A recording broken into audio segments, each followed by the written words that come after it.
I want to like get pleasure from this fight, you know, like to punish him, you know. I give him very big gift last fight.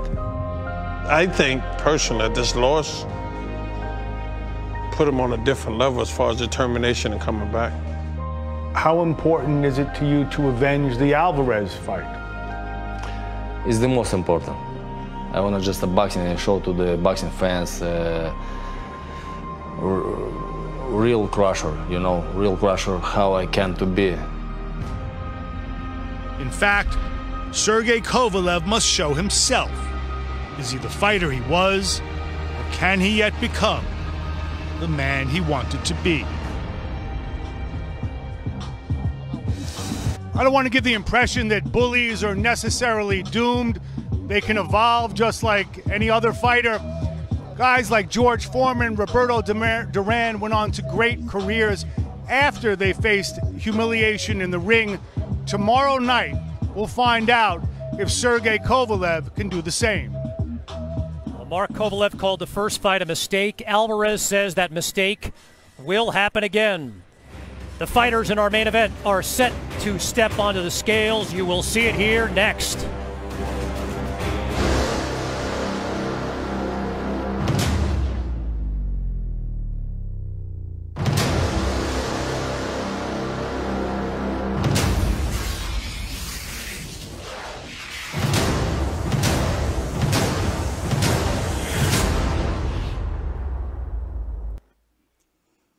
Y'all think it's the end for the Krusher? You want to know my honest opinion? You want to know... Hold on, let me fix this. You want to know my honest opinion? My honest opinion on this situation is that women do lie. Am I saying that she's lying? No, we're not gonna shame the alleged victim. But one thing for sure is this shit is ugly. Did y'all read it?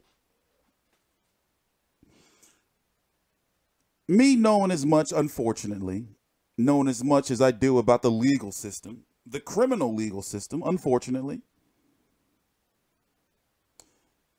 she's going to own that man for the rest of his life. For example, you might as well say that his purse tomorrow, you might as well say he worked for her. He worked for her. If true, he didn't beat the wrong bitch up. Because she seemed like, just by me researching from what I've seen on her Instagram and social media, she gonna clean that man out. Oh yeah, of course the system. Hey, I talked about it. I'm not gonna keep bringing it up, but yes, I was framed by a woman before. Heinous ass charges, egregious lies that she's told. A woman said that I kicked her in her stomach while she was pregnant. I'm surprised they ain't charged me with attempted murder. So, I've been on that side. Remember, you motherfuckers, not you guys, but motherfucker, social media was not kind to me. Social media was not kind to me. You know, when people were like, oh, he got that open case of being a woman beater. So, with this situation right here, you got to approach it cautiously. Because there's two sides. There's her side, there's his side. Well, there's three sides, and that poor damn dog. We don't know what the purse is. The Texas State Athletic Commission, I've never known them to release like the purse numbers. Hopefully they'll come out. Hopefully they'll come out somewhere because we do need to know that.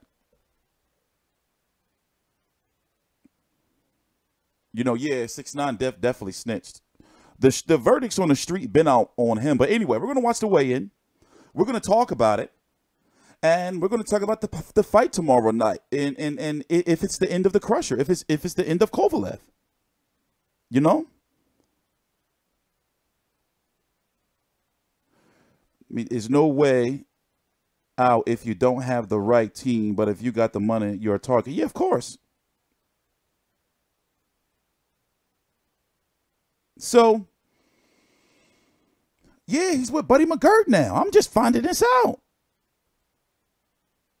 But if this is not a situation for him to clean his shit up and fucking stop drinking the vodka, right? You know, I think I encountered a drunk Kovalev one time, or a late night party in Kovalev. I ever tell you about the time he tried to grab my camera? It was at the Ward Kovalev 2 first press conference in New York. You could tell he was a little off. Like, you know, I've had many interactions with Kovalev, believe it or not. You know, and it's always a different one. The first time I ever met him, he was a friendly ass dude. It was here in Philly at Temple University for the media roundtable for him when he fought B-Hop in Atlantic City. Then the second time, he just was like, you know, irritable and off. And I'm like, all right, well, I have my days too when I'm motherfucking irritable and off. And I'm trying to remember, when was the third time? It's been 3 times. But nonetheless, he's still a very highly skilled boxer. You see the flaws defensively. He drops his hands and he tests his chin. So now I'm wondering if he's mentally broken from, you know, the body. Because let's be honest. You know, you can say it was low all you want.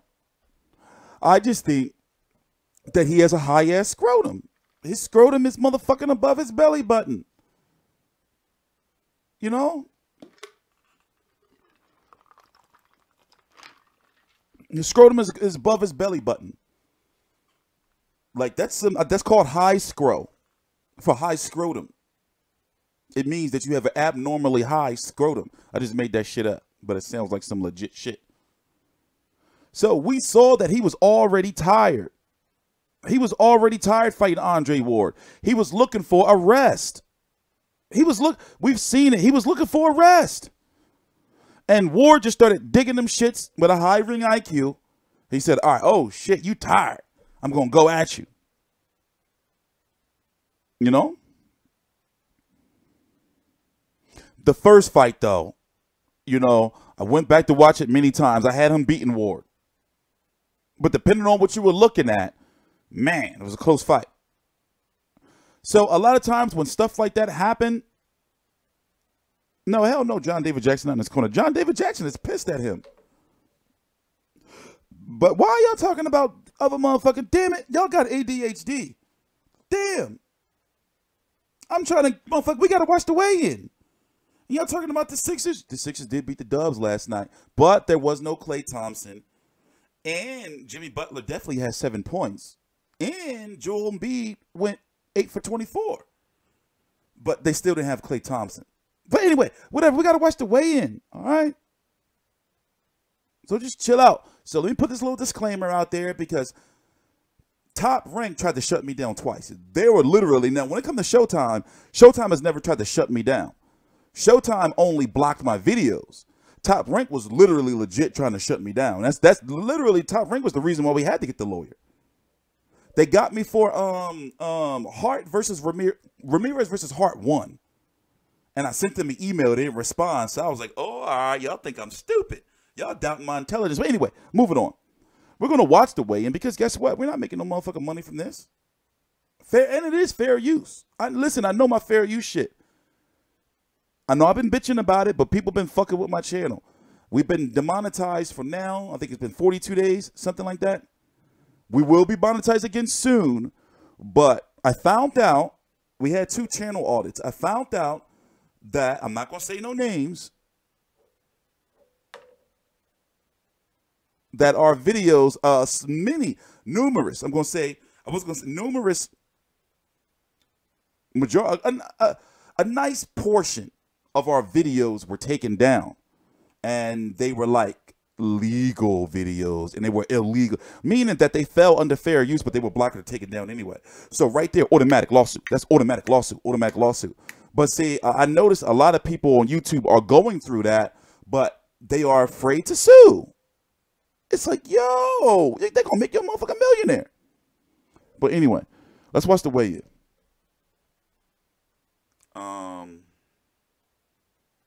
Let's do it this way. I've been stepping my shit up, too.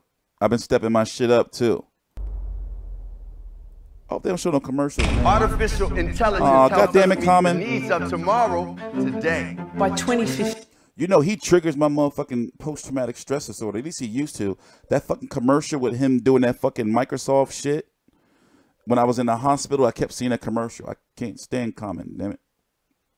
We welcome you to the Dallas Cowboys World Headquarters here. Yeah, this is how we're doing it because I'm exhausted.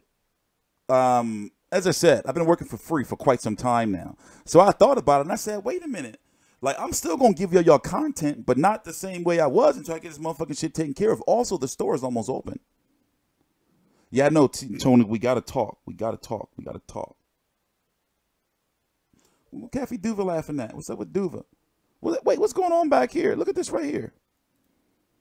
What's going on with this scene? Now look at Kovalev in the back, and look at Mr. Ed Keenan with the jersey on, and look at Kathy Duva. What happened back here? What's going on? Look at Kovalev looking. What are they laughing at? Let's rewind back. What are you laughing at? What are y'all laughing at? By the way, ESPN. This is not ESPN Plus. This is on my Xfinity. So if you had ESPN Plus, the ESPN Plus weigh-in was whack. This is the ESPN version where you actually saw like the post weigh-in interviews and shit.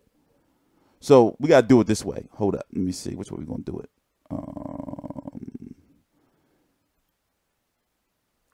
Fuck it, y'all can listen in. We're gonna watch the weigh-in, but we can't like watch this shit. We're gonna just listen to this shit. 15-0, and of course the oh shit, wrong screen. Wrong screen. Alexander Gavozdik. Let's send it back to Jimmy Lennon Jr.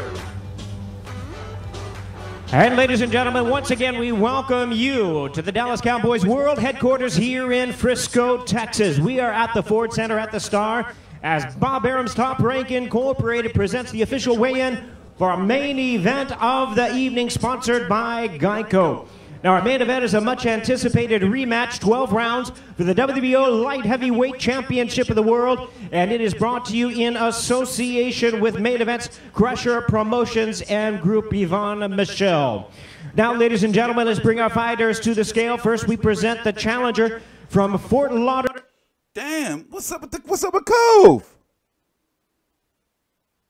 Damn, that shit really messing with him. Look how he gripping his cock.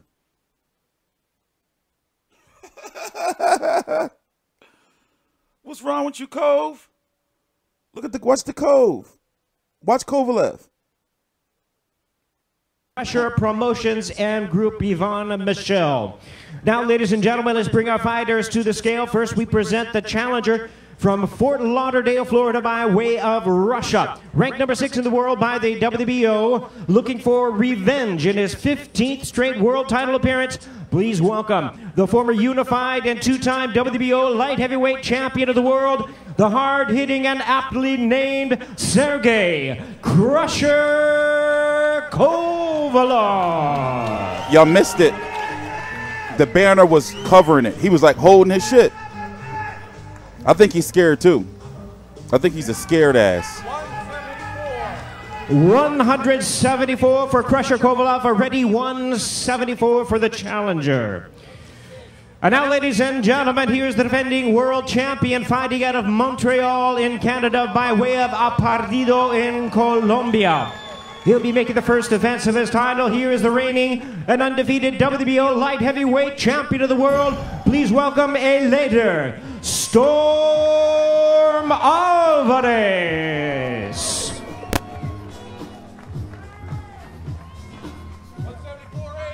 174.8 pounds for the champion, 174.8.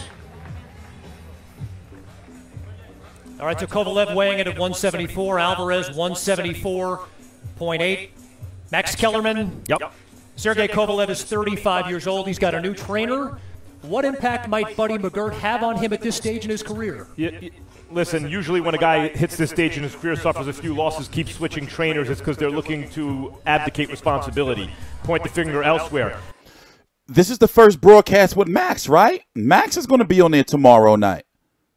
I'm going to tell you about the weird broadcasting, but that's Max. We all heard, I mean, we know he's going to get his own ESPN show. We know that, boxing show. The interesting thing about Kovalev to me is he suffers from the curse of the gifted, obviously. Whenever he hit someone, they fell. It's not that he was without skill, but if the first time you find yourself in a real tough distance fight with the title on the line and your career in the balance, and that fight takes place against Andre Ward, good luck. He hasn't been prepared for the moment. Part of that is he's victimized by his own talent. The adage in boxing is, the old adage, is if one fighter knocks out another fighter, he's going to do it again in the rematch, only quicker. It doesn't always happen that way. But Kovalev is going to have to show that he's learned something from his loss to Andre, his knockout to Andre, his knockout loss to Alvarez, if he hopes to kind of change the script that we've seen play out so often before when the bully has his aura of invincibility stripped. Andre, you know better than anybody what it takes to beat Sergey Kovalev. Alvarez was very complimentary of you in our fighter meetings. What stands out when you watch Alvarez? I think even more so than what I see, you know, inside the my ropes, bad, my bad. what you see when you speak to this young man and his team face to face. They didn't seem like a team that was so elated to be the champs that they didn't go back to work and tinker and get better. I got the sense from Alvarez's team that they had been here before, they expected to be here, and they expect to defend that title tomorrow night. You know, Kovalev was leading on all three scorecards before the knockout.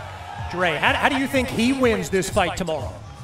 Listen, this is boxing, so anything can happen. Kovalev can come out here and knock Alvarez out in the first or second round. I just don't think that's going to happen. Boxing is a sport of momentum, and when I listen to Kovalev, once again, he always has a conspiratorial type of response or tone about him. So that doesn't tell me that he's gone back to the lab, so to speak, and was honest with himself and gotten better. It showed me that he pushed the truth away. He's the same guy or worse coming into the rematch, and that spells trouble for Sergey Kovalev tomorrow night. I don't think, listen, his talent is... Okay, so they're going to do the interviews with both of the fighters. I'm going to take the last break so we can rush through this. So this is what the schedule is going to be. We're going to talk about Ward. I mean, they're about to do Kovalev interview and Alvarez interview. We're going to talk about, you know, get that out of the way. Then we're going to go ahead and talk about Joshua versus Miller, and then we're going to end with the Golovkin news. Or it's time to talk about Golovkin. I haven't done a Golovkin video in quite some time. It's been about close to a month, right? Since I was talking about him versus Charlo, after Charlo, you know, had that controversy against Korobov. So this is what we're going to do. I'm going to let y'all listen in. You know, I can't let you watch, but you can listen in. And, you know, if you got really, really good eyes, you can try to see through this motherfucking fair use banner. Because I could lighten it up, but this is the way I fuck with them. You know, to try to like, because basically... this is what's called transformative, right? So therefore, it's straight under fair use. So listen in. I'll be right back. Is obvious. His skill is also good. Andre and I go back and forth about this. The reason that his first fight with Andre was so close and controversial is even as Andre was winning the story of the second half of the fight, Kovalev, and even in the rematch, was boxing well enough, and against Alvarez, to still put rounds in the bank in the opinion of many. Hey, man, I don't be wanting to be like this. They force me to be like this. It's like a game of cat and mouse with these people, man.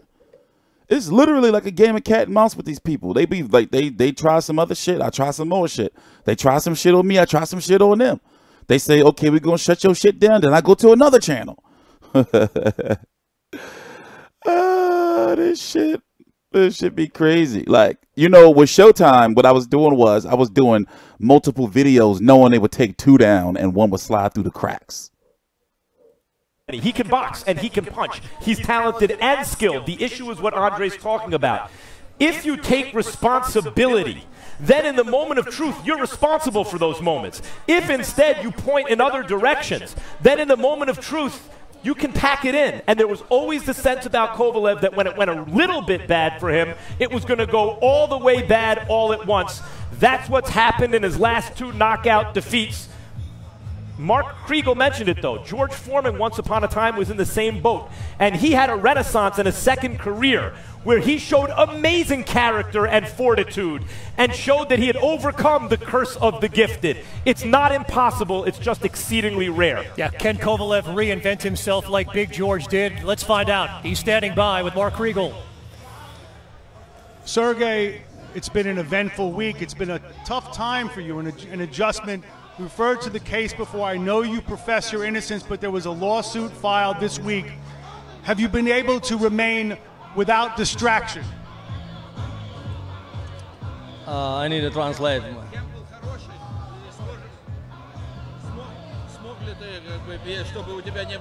Okay. So let me tell you what happened with this situation. During fight week, media was not allowed to ask him about his case. But since Mr. Kriegel here works for ESPN, right? We're going to rewind back. Works for ESPN, the broadcaster, he can't tell him no. He can't tell him no.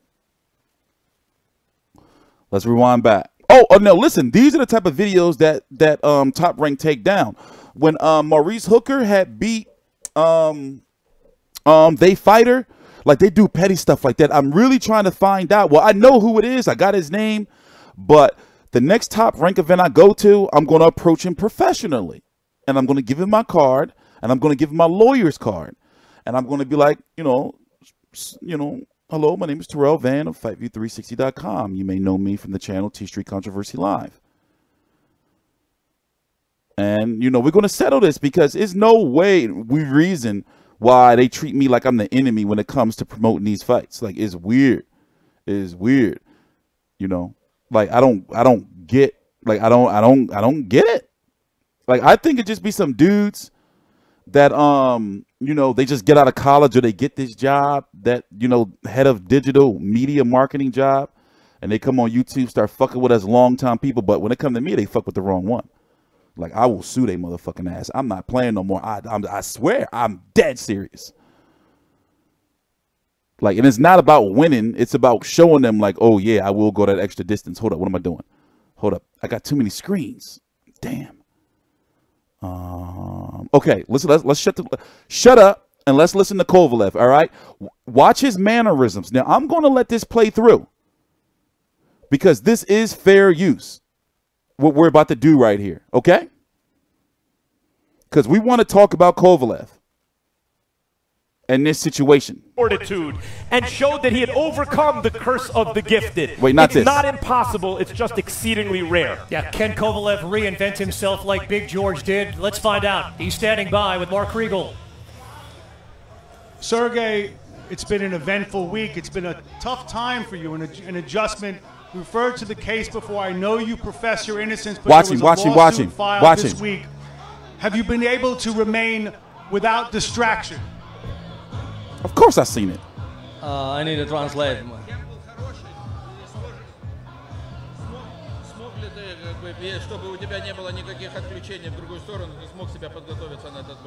Yeah, for this time, yes, I prepared very well because I had in my mind the most important goal to get my belt back, and I don't care about was a training camp, but everything was exactly correct. I'm happy by my training camp.